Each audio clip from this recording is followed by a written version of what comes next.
செய்ய போறோம். செட்டிநாடு ரெசிபினா பிடிக்காதவங்க இருக்க முடியாது. அதோட ஃப்ளேவரே தனியா இருக்கும். டேஸ்ட் ரொம்ப சூப்பரா இருக்கும். செட்டிநாடு ஸ்டைல்ல சிக்கன் வச்சு நீங்க என்ன ரெசிபி பண்ணினாலுமே ரொம்ப சூப்பரா இருக்கும்.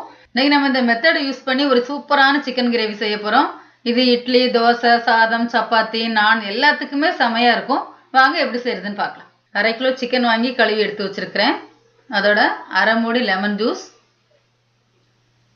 1/2 ஸ்பூன் உப்பு, 1/2 ஸ்பூன் மஞ்சள் தூள் எல்லாம் சேர்த்து இப்போ ஒன்றா நல்லா மிக்ஸ் பண்ணி இதை வச்சிடலாம். இப்போ இதை 15 நிமிஷம் ஊற வச்சிடலாம். இப்போ செட்டிநாடு மசாலாவுக்கு நம்ம எல்லாமே வறுத்துடலாம். ஒரு பேன் அடுப்பில் வச்சுருக்கிறேன். ஒரு துண்டு பட்டை, 2 அன்னாச்சிப்பூ, 4 கிராம்பு, ஒரு துண்டு ஜாதிபத்திரி, 3 ஏலக்காய், 5 காஞ்ச மிளகாய், 1 ஸ்பூன் கொத்தமல்லி, 1 ஸ்பூன் சோம்பு, 1 ஸ்பூன் மிளகு, 1 ஸ்பூன் சீரகம் இதையெல்லாம் சேர்த்து மிதமான சூட்டில் வறுத்துடலாம். செட்டிநாடு சமையல்